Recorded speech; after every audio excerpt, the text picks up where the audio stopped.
Pantauan kami rumah sakitnya ini lumayan ngeri-ngeri sedap. Maksudnya selalu berubah-ubah, sikap pemerintah ini berubah-ubah. Namun perlu juga kita evaluasi, jangan sampai hanya angan-angan saja.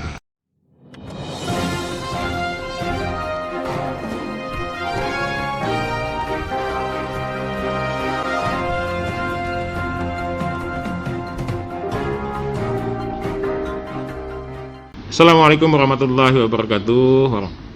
Selamat siang pemirsa.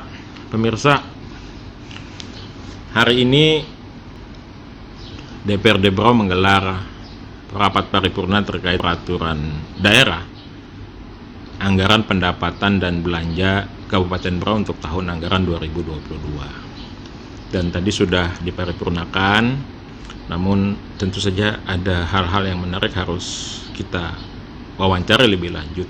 Dan saat ini kita langsung saja pemirsa, saya sudah bersama Ketua DPRD Kabupaten Berau, Pak Madri Pani. Langsung saja. Assalamualaikum warahmatullahi wabarakatuh, Pak Madri. Nah, tadi kan sudah boleh Pak. Kita kan protokol kesehatan juga, jarak kita udah cukup lah. Saya sekarang tanya kaitannya dengan rumah sakit, kan itu juga masuk dalam 18 program ya. Pantauan kami rumah sakitnya ini lumayan ngeri-ngeri sedap. Maksudnya selalu berubah-ubah, sikap pemerintah ini berubah-ubah. Seingat saya di zaman almarhum Pak Muharam, keputusan untuk lokasi Inhutani itu dibatalkan saat itu, seingat saya ya. Tetapi begitu pergantian kepemimpinan di zaman Ibu Bupati dan Pak Gamal di sini, kemudian muncul statement kembali lagi ke situ gitu loh.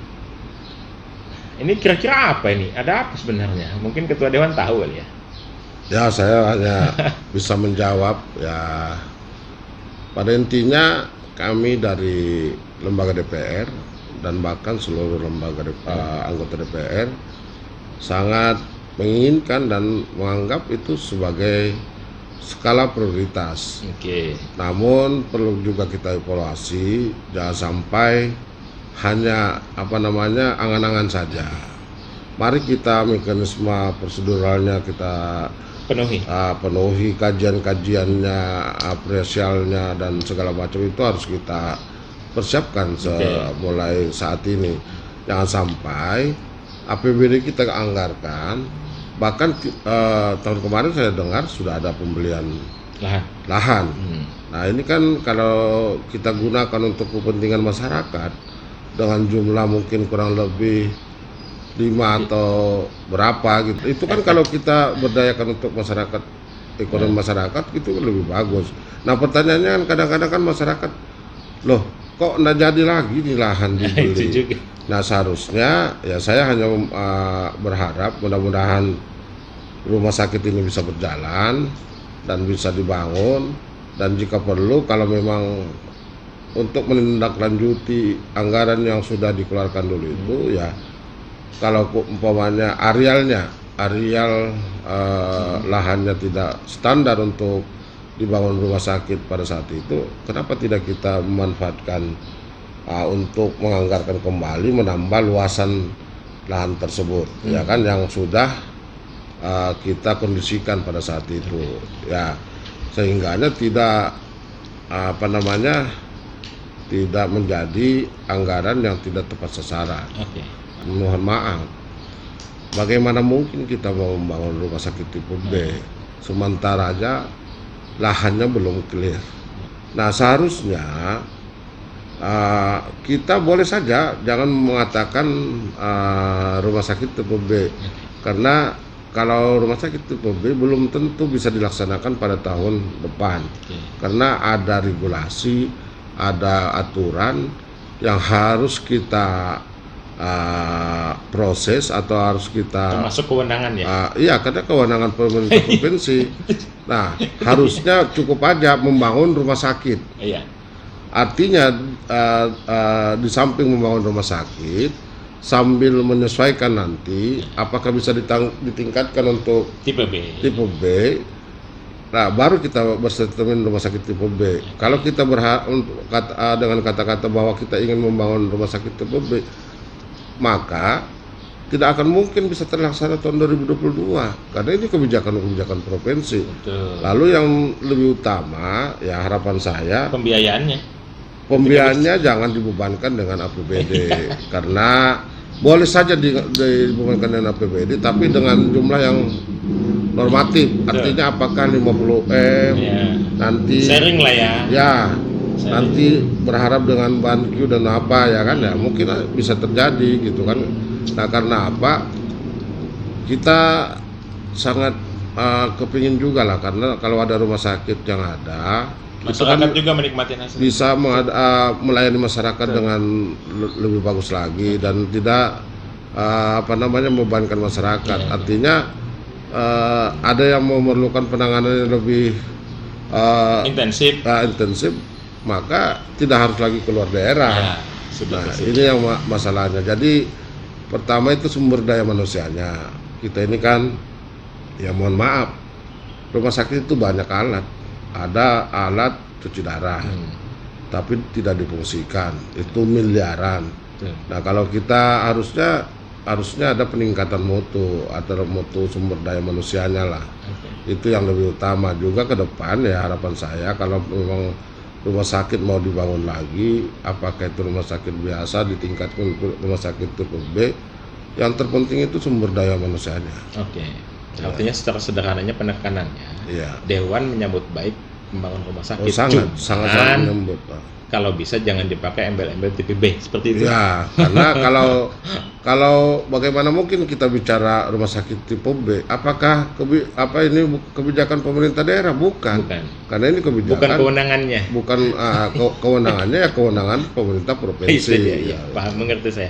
Nah ini terakhir kaitannya dengan APBD ya, Perda paripurna tadi. Di KUA PPAS ini terjadi. Tadi juga terjadi. Apa itu?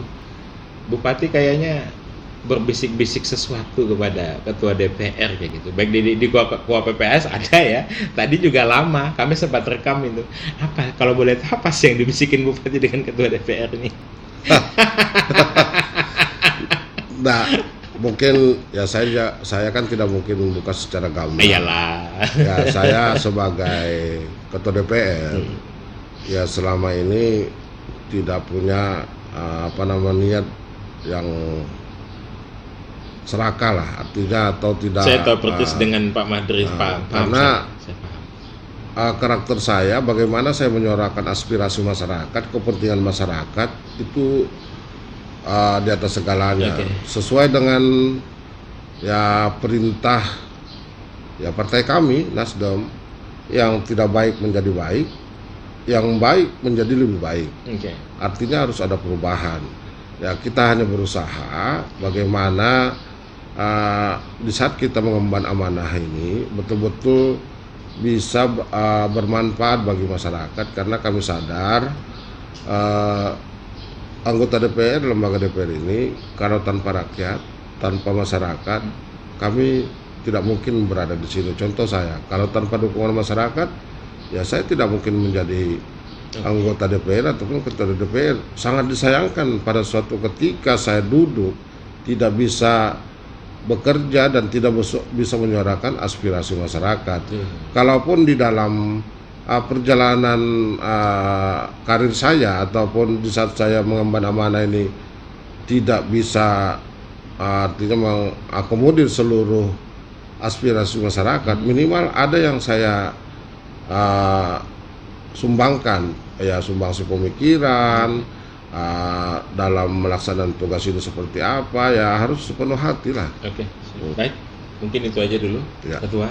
Kami hanya bisa berdoa semoga apa yang menjadi cita-cita pemerintah maupun apa yang jadi pengawasan DPR itu dapat terlaksana. Apa itu? Sederhana saja, uang rakyat untuk rakyat. Semoga ini betul-betul bisa terwujud di pemerintahan sekarang. Ya, tapi ya kita kan tetap harus sinergi antara eksekutif dan legislatif. Tapi kami lembaga DPR juga ya mohonlah eksekutif ini benar-benar menyuarakan aspirasi masyarakat yang sesungguhnya. yang paling utama bagaimana kita bekerja sepenuh hati, ikhlas, tetap berjuang untuk masyarakat. Nanti berikutnya mau terpilih atau tidak, disinilah saatnya kita ingin membuktikan. Kalau pokoknya kita tidak terpilih, itu bagian daripada ibadah kita, amal kita. Toh kita terpilih lagi berarti kita diberi amanah oleh Allah Subhanahu wa Ta'ala, Tuhan Yang Maha Esa. Mungkin itu yang bisa saya sampaikan. Jika ada perkataan ataupun tanggapan saya kurang berkenan, saya mohon maaf yang sedalam-dalamnya. Saya sebagai manusia biasa tidak lepas dari dosa, dan mudah-mudahan Kabupaten Berau yang pertama pandemi ini agak melandai dan tidak akan mungkin lagi naik, mudah-mudahan. Dan semua warga masyarakat yang ada di Kabupaten Berau ini selalu diberikan kesehatan, kekuatan, dan bagi eksekutif ya selalu bekerja menyuarakan aspirasi masyarakat sesuai dengan slogannya APBD uang rakyat, ya untuk rakyat. Ya ayo kita bekerja supaya tidak terjadi lagi bisik-bisik. Ayo kita sejalan. Intinya kita bekerja untuk rakyat, bukan untuk individu ataupun golongan.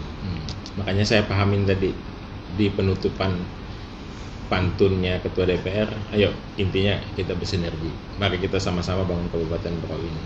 Terima kasih banyak Ketua. Assalamualaikum warahmatullahi wabarakatuh. Terima kasih.